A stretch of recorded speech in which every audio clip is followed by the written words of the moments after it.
So ನಿಮಗೆ ಅನೇಕ ಸವಲತ್ತುಗಳು ಸಿಗ್ತಾ ಇದ್ದಾವೆ.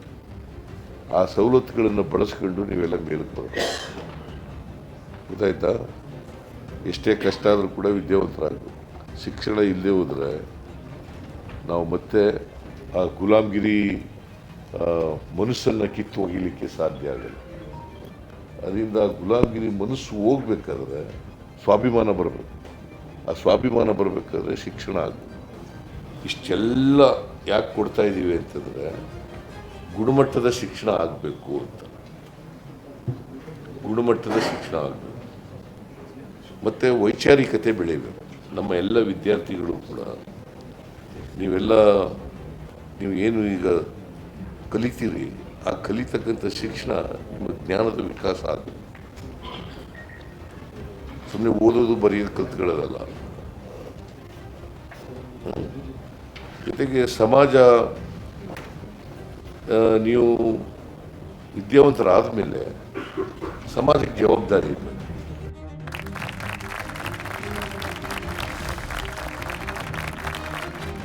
ನಮ್ಮ ಶಾಲೆ ನಮ್ಮ ಜವಾಬ್ದಾರಿ, ಆ ವಾಕ್ಯದಲ್ಲೇ ಇದೆ. ನಮ್ಮ ಶಾಲೆ ನಮ್ಮ ಜವಾಬ್ದಾರಿ ಅಂದರೆ ನನ್ನ ಶಾಲೆ ನನ್ನ ಜವಾಬ್ದಾರಿ ಅಂದರೆ ಅರ್ಥ, ನಾನು ಎಲ್ಲಿ ಓದಿರ್ತೀನಿ, ಸರ್ಕಾರಿ ಶಾಲೆಯಲ್ಲಿ ಓದಿರ್ತೀನಿ.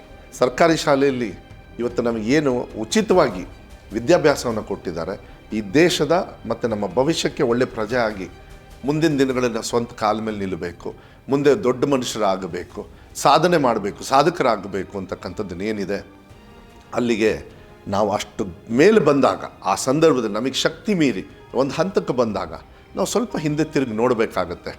ಯಾಕೆ ನಾವು ಹಿಂದೆ ತಿರುಗಿ ನೋಡಬೇಕಂದ್ರೆ, ನಾವು ಎಲ್ಲಿಂದ ಬಂದಿದ್ವಿ, ಹೇಗೆ ನಮ್ಮ ತಂದೆ ತಾಯಿಯವ್ರನ್ನ ನೋಡ್ಕೊಳ್ತೀವಿ, ಹೆತ್ತವ್ರನ್ನ ನಾವು ನೋಡ್ಕೊಳ್ತೀವಿ, ಹಾಗೆ ನಮ್ಮನ್ನು ಮೇಲ್ ತಂದಿರ್ತಕ್ಕಂಥ ಆ ಶಾಲೆಗಳು ನಮ್ಮ ತಂದೆ ತಾಯಿಯವ್ರ ಸಮಾನ ಇರುತ್ತದೆ. ಏನು ತಂದೆ ತಾಯಿ ಸಮಾನತೆಯಲ್ಲಿರ್ತಕ್ಕಂಥ ಶಾಲೆಯನ್ನು ನಾನು ಜವಾಬ್ದಾರಿ ತಗೊಳ್ಬೇಕು. ಸರ್ಕಾರಿ ಶಾಲೆಯಲ್ಲಿ ಇರ್ತಕ್ಕಂಥ ಆ ಎನರ್ಜಿ, ಪವರು, ಶಕ್ತಿ ನಿಜವಾಗ್ಲೂ ಇನ್ನೆಲ್ಲೂ ಇಲ್ಲ. ಯಾಕೆಂದರೆ ಬೆಸ್ಟ್ ಟೀಚರ್ಸ್ ಆರ್ದೆ, ಒಳ್ಳೆ ಟೀಚರ್ಸ್ ಇದ್ದಾರೆ, ಮಿಡ್ ಡೇ ಮೀಲ್ಸ್ ಒಳ್ಳೆ ಊಟ ಕೊಡ್ತಾರೆ, ಯೂನಿಫಾರ್ಮ್ ಇರ್ತದೆ, ಬುಕ್ಸ್ ಫ್ರೀಯಾಗಿ ಕೊಡ್ತಾರೆ, ಎಗ್ಗು, ಕ್ಷೀರಭಾಗ್ಯ, ಬೆಳಗ್ಗೆ ಬೇರೆ ಬೇರೆ ವ್ಯವಸ್ಥೆ, ಬೇರೆ ಬೇರೆ ರಾಗಿ ಮಾಲ್ಟ್ ಇರ್ಬೋದು, ಈ ಥರ ಸಾಕಷ್ಟು ಕಾರ್ಯಕ್ರಮಗಳನ್ನು, ಮತ್ತು ವಿಶೇಷವಾಗಿ ತರಬೇತಿ ಕೊಡ್ತಕ್ಕಂಥ ವ್ಯವಸ್ಥೆ, ಮತ್ತು ಸಾಯಂಕಾಲ ನೋಡಿ ಉಚಿತವಾಗಿ ವಿದ್ಯುತ್ ಶಕ್ತಿಯನ್ನು ಕೊಟ್ಟಿದ್ದಾರೆ.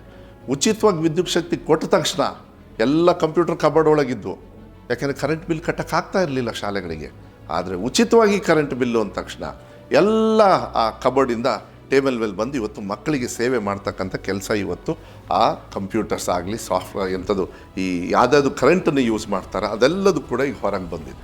ನನ್ನ ಜವಾಬ್ದಾರಿ ಎಷ್ಟಿದೆ ನನ್ನ ಶಾಲೆಗೆ ಅಂತಕ್ಕಂಥದ್ದು ತಿಳುವಳಿಕೆಯನ್ನು ಮಾಡಿಕೊಂಡು ಇವತ್ತು ಮಾನ್ಯ ಮುಖ್ಯಮಂತ್ರಿಗಳು ಭಾಳ ಅದ್ಭುತವಾಗಿರ್ತಕ್ಕಂಥ ಒಂದು ಕಾರ್ಯಕ್ರಮವನ್ನು ಮಾಡಿದರು. 10 ಲಕ್ಷ ಕೊಟ್ಟರು. ಇವತ್ತು 10 ಲಕ್ಷ ಮೊತ್ತ ಇಂಪಾರ್ಟೆಂಟ್ ಅಲ್ಲ, ಆದರೆ ಈ ಸಂದೇಶ ಹೋಗಬೇಕಾಗ್ತದೆ. ನಾವೆಲ್ಲದ್ದು ಕೊಡೋದು ಇಂಪಾರ್ಟೆಂಟ್ ಅಲ್ಲ, ನಾವು ಯಾವ ಶಾಲೆಯಿಂದ ಓದಿದ್ದೀವಿ ಅದಕ್ಕೆ ನಿಮ್ಮ ಕಿರು ಕಾಣಿಕೆ ಅಂಥೇಳಿ, ಕಾಣಿಕೆ ಅಂತ ಹೇಳೋದಿಲ್ಲ, ಜವಾಬ್ದಾರಿ. ಯಾಕೆಂದರೆ ಇದು ಭಿಕ್ಷೆ ಅಲ್ಲ ಇದು. ಯಾಕೆಂದರೆ ಸರ್ಕಾರದಲ್ಲಿ ನೀವು ಎಲ್ಲೋ ಒಂದು ರೀತಿಯಲ್ಲಿ ಒಂದು ಹಂತಕ್ಕೆ ಬಂದಿದ್ದೀರಾ, ಅದನ್ನು ನೀವು ಸಹಾಯ ಮಾಡಬೇಕು ಅಂಥೇಳಿ ನಾನು ಅಂದ್ಕೊಳ್ತೀನಿ.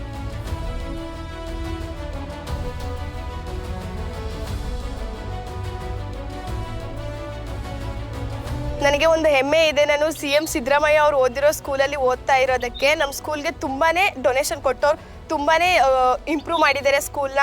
ಲೈಬ್ರರಿ, ರಂಗಮಂದಿರ, ಕ್ಲಾಸ್ ರೂಮ್ಸು, ಸ್ಮಾರ್ಟ್ ಕ್ಲಾಸು, ಎಷ್ಟೊಂದು ವ್ಯವಸ್ಥೆಗಳು ಕೊಟ್ಟಿದ್ದಾರೆ. ನಾವು ತುಂಬ ಪುಣ್ಯ ಮಾಡಿದ್ದು ಅನಿಸುತ್ತೆ. ಆ ಊರಲ್ಲಿ ಓದಿ, ಅವ್ರು ಹುಟ್ಟಿರೋ ಊರಲ್ಲಿ ಓದಿ ನಾವು ಓದ್ತಾ ಇದ್ದೀವಿ ಅಂತ ನನಗೆ ಹೆಮ್ಮೆ ಇದೆ. ನಾನು ತುಂಬ ಹೆಮ್ಮೆಯಿಂದ ಹೇಳ್ಕೊತೀನಿ, ನಾನು ಸ್ಕೂಲಲ್ಲಿ ಓದ್ತಾ ಇದ್ದೀನಿ ಅಂತ.